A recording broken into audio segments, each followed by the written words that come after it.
Okay, hello, and welcome back to the Don't Judge, Just Love podcast. If this is your first time, well, awesome, and welcome to the Don't Judge, Just Love podcast. It's also our very first episode. Very first full, legit episode. We're so pumped you guys are here. We thought that for our first full episode, we would start with who the heck we are. A little bit about how we met, our marriage, our kids, just all the things. We always get a lot of questions about this, so we thought this would be the perfect opportunity to dive a little deeper into all of that and answer some of those questions that we often get about our family. We decided we would do this in a fun little way. I thought this would be fun. If we kind of did this interview style. So Chase and I are going to take turns asking each other questions about those things I just talked about our background, about who we are, how we met, blah, blah, blah, all the things. And the rule is the rule is the interviewer has the opportunity or is allowed to interject if the interviewee is answering the question in a stupid way. Okay? That's mostly for me in case I'm asking Chase a question and I don't like how he's answering it. Okay, so, that's good. So let's go, Chase. Okay. I'll ask the question first. Chase, how did we meet? Okay, so I'm already anticipating that she's going to interject at some point, but how did we meet? So Shannon and I met through a mutual friend who tried to set us up on a blind date. And he actually said to me, he was like, Chase, I think this girl might be your wife. And I was like, okay, then why aren't you dating her? And it's a fair question. And then he told me, well, I'm dating the girl that I am dating right now, and planning to ask to marry her. And I was like, oh, well, that makes sense then. But he said that she was an awesome girl and that I should really take her out because he knew both of us really well and thought that we would be a good, blind date, I guess. Blind date story. A good match. And boy, did he nail it. Yeah. So he tried to set us up on a blind date, and the first time didn't work. The second time didn't work. And then the next time I saw Shannon, which was like months and months later, it was on. And then, sorry. See, so she's interjecting. She's already anticipating that I'm going to say something that, okay. Obviously. Chase and I were both going to school at BYU. That's where we went to college. That's kind of where this was all happening. And this mutual friend of ours, we all worked at the same place, but it was a place with a lot of employees. So it's called the Missionary Training Center. Chase and I both taught missionaries for our church, the Church of Jesus Christ. So even though we worked at the same place, we had never actually crossed paths. So I had never seen him, met him, but we had this mutual friend in common who was kind of in both of our ears about needing to set us up, like wanting to set us up. We had Facebook at the time, so when we say it's a blind date, you kind of... That makes it sound so old. But it was. No, it was Facebook was around. When Facebook started, and we could kind of Instagram, Facebook stalk each other, and so you knew what the other person looked like, so it wasn't like a completely blind date, right? That's Chase's way of being like, she wasn't a total dumpster fire, so I guess I was willing to try it out. No. Although I went back and looked at my Facebook pictures that he was stalking, I was like, yeah. Beautiful in every single one of them. So no fun. I saw her on campus months later. Yep. And I was going to, at this same college, BYU, they had a testing center. So you didn't just take tests in the classroom. You went to a building that was where you took most of your tests. And so I was like super stressed because it was like a class that was going to get me into the program that I wanted to study for college. And so I was not focused on what was going on around me. Anyways, I bumped into Shannon as she was coming out of the testing center and I was going in, and I recognized her face. I didn't know from where at the moment, but I was like, "Oh my gosh. You know what? We were supposed to go on a blind date together." No. Interjecting again. What? So yeah, we run into each other outside of the testing center, and it was this like Chase was like a deer in the headlights because he like stops me, and he's like, "Oh hey," and I'm like, "Oh hey." I know you from and somewhere. I could tell by the look on his face is like he recognized me, but he couldn't remember where, like you said. Um, and then it's like I can see the wheels turning on his face as he's like talking to me more, and he's like, "Oh yeah, weren't we supposed to go on a blind date? Is that how we know each other?" And I was like, "Oh my gosh, yeah." And of course, like I remembered exactly who he was. I knew all the details, but I'm like playing it cool, like, yeah, how do I know you again?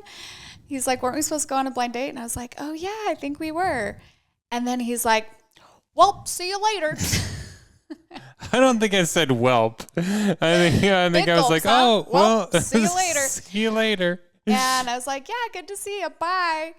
And I walk away thinking, all right, if the dude does not ask you out in that moment, he is not interested. Am I right, ladies? Can I get an amen? Like, it could not have been more perfectly teed up for this man, and he did not ask me out. Now, the hilarious thing is, in hindsight, now that I know Chase, it makes perfect sense. Like, I was so focused. I was He was in the so, zone. I was in the like, flow state. frazzled with like being nervous for this test, and then running into me, like I think he was just discombobulated. So I missed Didn't that have the presence opportunity. of mind to ask me out in that moment, but Missed I walked that away opportunity. being like, okay, that's not going to be a thing. Months later, I saw her again, and I was not going to make that mistake again. And so I walked up to her and I said, "Hey, I don't do this Where did very you see often. me? Where I were saw we? you in a computer lab." I was at school again. And bumped into I each had just other. finished, it was a group project. And so I walked out, and this girl was standing next to me while I was talking with Shannon. I was like, "Oh, hey, good to see you again." And so I start striking up a conversation with Shannon, and I was about to ask her out. But this girl that had just finished the group project with was just standing right there next to me. So I couldn't ask her out, like, right. I mean, I could have, but I just felt really awkward asking her out right in front of this girl. So anyways, I walk away with this girl, and then I walk back like a minute or 30 seconds later, and I was like, "Hey, look, I never do this." Which I don't. Like, this wasn't a line. I said, Yeah. "I never do this. I'm sure. I never do this. Are you dating anyone?" And she's like, "No." And then I was like, "Would you let me take you out?" And she said, "Sure." And then the He's so rest proud of those is lines. history. No, it was funny because yeah, that is how it went down. But he leaves with his colleague, whatever, the girl in his class. And then 5 minutes later or something, I was in a computer lab, and there was this row of windows at the top of the lab. And I 5 minutes later, I see the top of his little head like bobbing bobbing along these windows, and I'm like, and I could see him like coming back to the computer lab, and I was like, oh, that's weird. Did he forget something?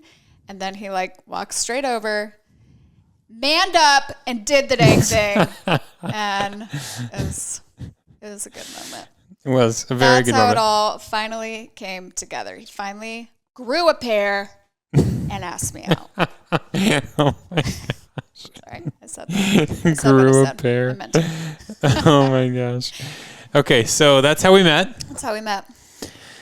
So let's talk a little bit, Shannon. Why don't you answer the question? Your How turn long? to ask, Chase. How long did we date before we got engaged and married? Okay, so once Chase finally got the balls to ask me out, we went on our first date. We went roller skating, which would have been cute if I wasn't the world's worst roller skater. And of course, like Chase was really good at it. It all made Breaks sense. the touch barrier, like It we're all made holding sense hands once because we she got was a out little there, bit 'cause Chase is, unstable. roller skating backwards, like doing like pirouettes and stuff. Like who knows how to? Wasn't doing pirouettes, just triple axel. But- Triple axel on the roller skates. But he was like weirdly good at roller skating, and I'm out there like sweating, just trying so hard to not fall flat on my bum and hating everything and trying not to be a brat about this date. But that was our first date, and we went on I don't know. I don't know how many dates afterward. Long story short, Chase and I dated for a month and a half? Yeah. A month and a half before we got engaged. Our first date was the very end of July. And then we got engaged right before Halloween. So August, September. No, so it was longer than that. 2.5 months. October. It was 3 months. Oh my gosh, that makes me feel so much better. Oh my gosh. Chase had me convinced. We were like reviewing some of this in prep for this podcast. And he was like, yeah, it was like a month and a half that we dated. And I was like, oh my gosh, are we that insane? Did we do that? We are insane because it was only 3 months, which is not better. It's not much better, but it was 3 months. Three months. August, September. And then how soon before we got married? And then we actually tied the knot December 18th. So we got engaged right before Halloween, very end of October, and we got married on December 18th, 2010. So yeah. It's pretty quick. So we are actually insane. And I was just curious. So I did a little Google search as we were prepping for this. And this was a survey of how long people date before they get married. And here's what they found, that 12% of people dated less than a year before they got married. Holla! 36% dated for 1 to 3 years. Where 12% at? And then 51% waited for over 3 years before they got married from when they started dating. So what is that? 87%. So where's 12%, top 12%. Where's the rest of the percentage? I guess there's one more percent. The 12 and the 36. Yeah, anyways. So there's a 0.5% in there, probably in some of those numbers. But yeah, top 12%. And I wonder how many of those, that was just within a year, and we were 5 months. So, but we knew each other longer than that, right? I think we'd met a year before that. We had met before that. That has its own long story. I won't tell that. We'll share on a different episode. Yeah. But it all worked out for Chase. I mean, it did. And it all worked out for Shannon too. No, it did. All's well that ends well, right? I don't know that I would. We always joke that if our children try to pull a stunt like that, we will put the hard pass on that. But it worked for us. It did. Here we are. Okay. So my turn for a question. Chase, how long did we wait then after we were married to have kids? So we waited, I think it was 3 years, 3.5 years. We waited 3 years to start trying to have kids. This is hilarious because I distinctly remember we'd been married for about 6 months. Chase walks in and he's like, so what do you think about, like, should we start maybe trying to have, think about trying to get pregnant? And I was like, are you for real, dude? I was like, hell no. It's way too soon. So then pendulum swung to the other side, waited a full 3 years. But we had Jack. Our oldest son is Jack. He was 8. Had him when I was 29. Don't know why I'm telling you my age, because you don't need to know that. And do I want you to know that? But here we are. Now you know. And then Jack, after Jack, there was Charlie. Then we had Charlie. 2 years later. Baby number 2. Yep. I had it in my head that, like, every 2 years, I was just going to, once we got going, I was like, all right, I'm just going to pop these suckers out. Like, let's do this. So every 2 years, the plan was to have a baby. So we had Charlie right on that schedule, 2 years. And I guess now we get into the story of how the girls got their diagnosis. Yeah. Did you say Ava? Oh, no, I didn't. So we have another child, Ava, who's 4, who's 2 years younger than Charlie. Then we had Ava. And then we're also currently going through the IVF process to try to have more kids. That was a lot of info. That was. We dumped right there. Yes. And we'll talk more about that in a future episode as well. Yep. But let's talk about the story about Charlotte. So when did we start to know something was different with Charlotte? So Charlotte, we call her Charlie. Charlie was about 4 months old, I want to say, when we started to realize like, ooh, something might be going on here. I remember we took her to a routine doctor's check at 4 months, like her 4 month checkup, and she had lost weight, which was obviously super concerning. We got admitted at that time. They thought it was maybe just a food allergy thing, that I was losing my milk. We tried a bunch of different hypoallergenic formulas. And then still problems. And what kind of the impetus for us realizing that it was something deeper was that as a result of her losing weight and being admitted and all of that, we had started meeting with a speech and swallow therapist who was helping us with the feedings, and figuring out the feeding situation.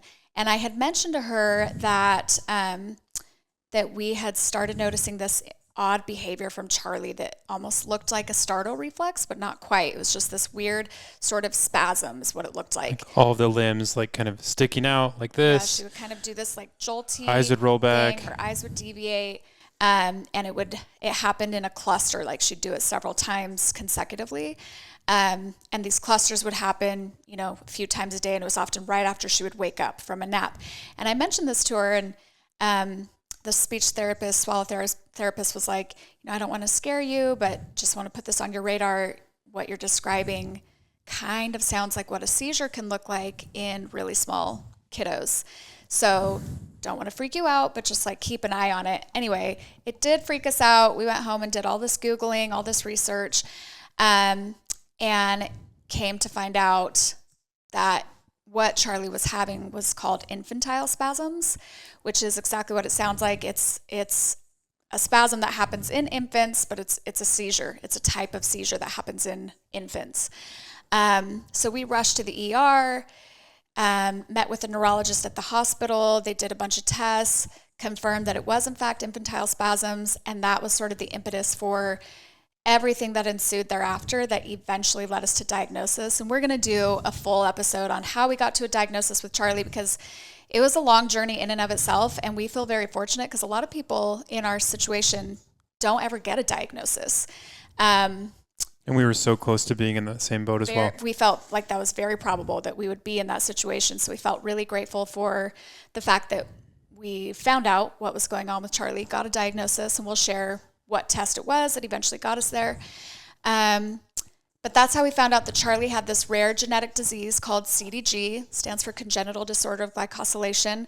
Chase and I are both carriers of this mutated gene that causes that. And then with Ava, so once we knew that there was something genetic going on with Charlie, that she had this genetic diagnosis, we knew that 25% of future children, we knew that there was a 25% chance that any future children that we had could also have this same diagnosis, since Chase and I were both carriers of this gene.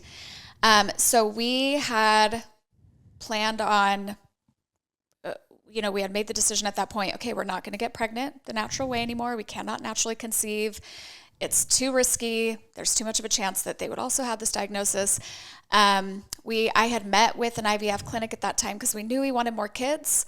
But we had also learned that through IVF, we could test our embryos and make sure that they didn't have the same diagnosis, weren't carrying those same genes, and that was a way to avoid perpetuating this disease in future children. Anyway, literally while we were in that process, we had a surprise pregnancy while preventing. I was pregnant with Ava, and this was about 2.5, a little over 2 years after Charlie was born. So they're almost 3 years apart. And when I found out that I was pregnant with Ava, really mixed emotions. To be honest, I was excited that I was pregnant because, like I said, we wanted more kids. And the chances of having a healthy child were much higher than having another child with CDG, but we still knew that was a chance.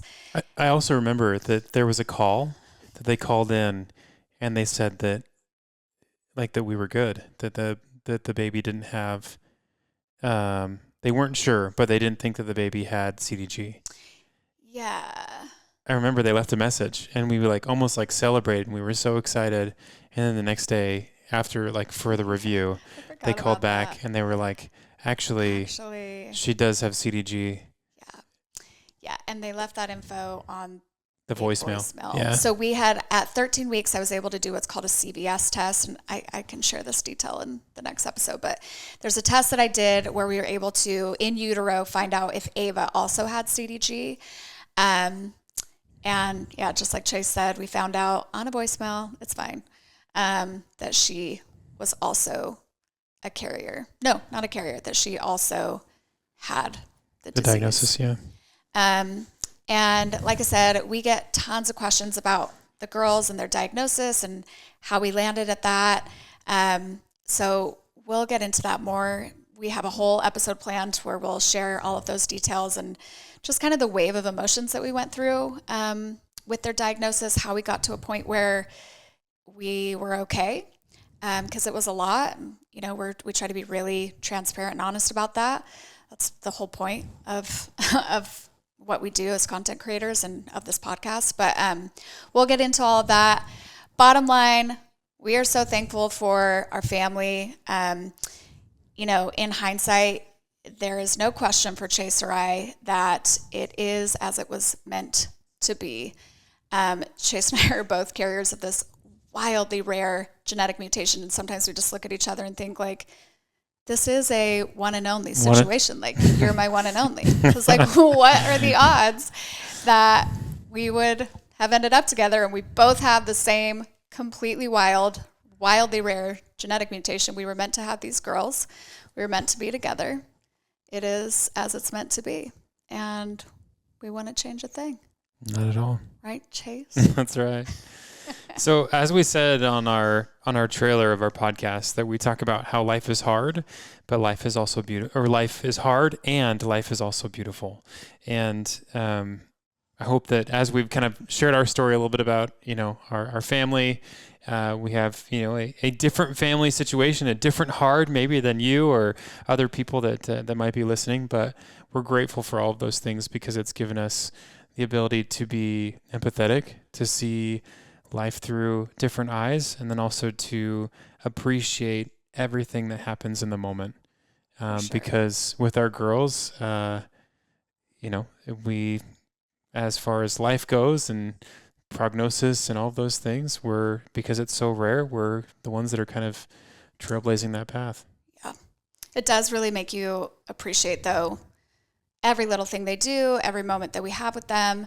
It definitely puts things into perspective, which again is why we feel like we wouldn't change anything. You know, there are perfect angels that bring such a special spirit into our home and into our family. But there's a lot that comes with that. We definitely feel like finding beauty out of the hard is exactly what that situation was, because it was hard at the beginning. And it's not to say that it's not hard now, that the day-to-day doesn't have hard aspects. It absolutely does. But we feel so blessed to have them. Like, overall, we feel like it is the most beautiful thing.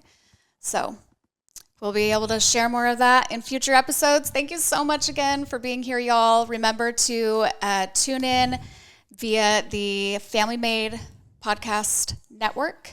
You can listen wherever you listen to your podcasts. You can subscribe to the Family Made YouTube channel to watch if you prefer to do that. And be sure to be following our family on social media, Shannon Willardson on Instagram, TikTok, and then Willardson Family, the Willardson Family on YouTube. Please send us your podcast ideas, any feedback that you have. Thanks for being patient with us. We're new at this. Can't wait to talk to you guys again. And yeah, diagnosis, full story of diagnosis is coming next episode. So we hope you'll join us. Bye. Bye.